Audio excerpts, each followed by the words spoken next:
ఏం నాన్న ఏమిటి సంగతి అంటే, ఏం కావాలి నీకు అన్నది. అమ్మా, నీ తత్వం కావాలి, నీ తత్వం ప్రపంచానికి లోకానికి తెలియచేయాలి. నీలో ఉండేటటువంటి మంత్ర తంత్ర యంత్ర విద్యలన్నీ కూడా నాకు అవగతం కావాలి. నీ తత్వం, నీ స్వరూపం కావాలి తల్లి. అది ఎలాగ వస్తుంది?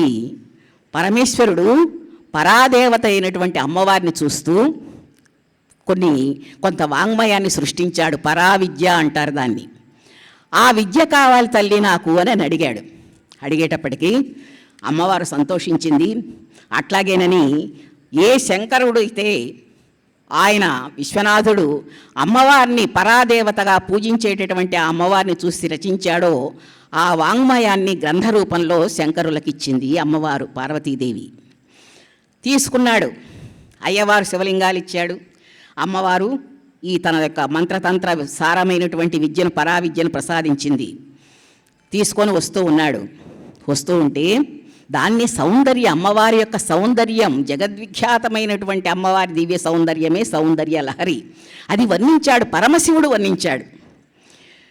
కాబట్టి అది తీసుకొని వస్తూ ఉంటే మధ్యలో నంది అడ్డం పడ్డాడు. నందీశ్వరుడు ఉంటాడు కదండి. శివుడు ఎక్కడ ఉంటే నంది అక్కడే ఉంటుంది. ఎక్కడికి పోకుండా, ఏమీ చేయకుండా 2 కళ్ళు ఆయన వైపే పెట్టుకొని చూస్తూ కూర్చుంటాడు నందీశ్వరుడు.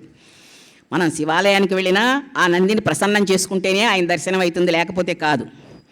ఈ నందీశ్వరుడు అడ్డుపడి, ఏమిటాయా, ఎక్కడికి వెళ్తున్నావు, ఎక్కడి నుంచి వస్తున్నావు, ఏమిటి, చేతిలో ఏమిటున్నాయి చూపించు అన్నాడు.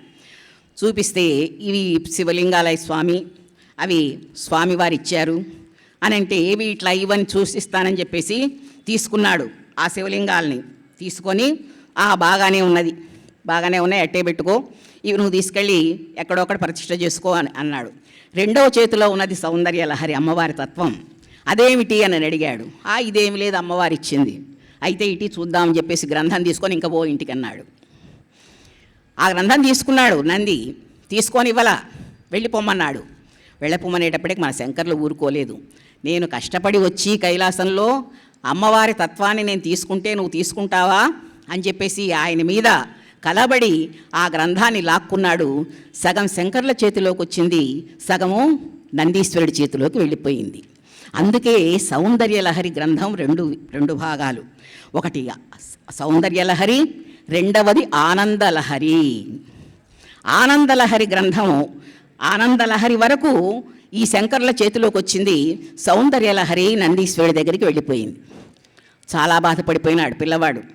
శంకరులు వెళ్ళాడు, మళ్ళీ ఏడ్చుకుంటూ వెళ్ళి అమ్మ దగ్గరికి వెళ్ళాడు. నాన్న ఏమైంది, ఎందుకు ఏడుస్తున్నావంటే, అమ్మా నువ్వు ఇచ్చినటువంటి ఆ గ్రంథాన్ని నందీశ్వరుడు తీసుకున్నాడు. వాడు అంతే తీసుకుంటాడు, వాడి దగ్గర ఉన్న తత్వమే అది. మన శివాలయానికి వెళ్తే మన వెంకటేశ్వర స్వామి గుళ్ళోలాగా చక్కెర పొంగలి, పులిహోర, దద్దోజనం ఇట్లాంటివి ఏం పెట్టరు అక్కడ. చేతిలో కొంచెం విభూతిను 2 మారేడు దళాలు వీచి పొమ్మంటాడు ఆయన పూజారి గారు. అవి తీసుకొని పోనీ వద్దాంలే, ఆ మారేడు దళం ఆ విభూతి తీసుకొని వద్దామంటే రానివ్వడు అక్కడ ఉండేటటువంటి నందికేశ్వరుడు. అవి ఏం చేయాలి, మనం ఆ నంది శిరస్సు పైన ఉంచి నమస్కారం చేసి, శివదర్శనం అయింది చాలు నాయన, ఇంకేం అక్కర్లేదని చెప్పేసి రావాలి మనం. అది కూడా ఆయనే లాక్కుంటాడు. ఆ నిర్మాల్యాన్ని మనం తీసుకొని రావడానికి వీల్లేదు. అలాగా అమ్మవారు, నువ్వు ఇంటికి వెళ్ళి, నువ్వు మళ్ళీ భూమండలానికి వెళ్ళి నువ్వు తక్కినది పూర్తి చేసుకో, సౌందర్యలహరిని నువ్వు రాయవలసింది. నేను ఎట్లా వ్రాస్తానమ్మా అన్నాడు. నేనున్నాను కదా, నువ్వు వెళ్ళి ఆ గ్రంథాన్ని పూర్తి చేసుకోమన్నాడు అన్నది అమ్మవారు. శంకరులు అమ్మ ప్రసాదం తీసుకున్నాడు, అమ్మ యొక్క అనుగ్రహాన్ని పొందాడు.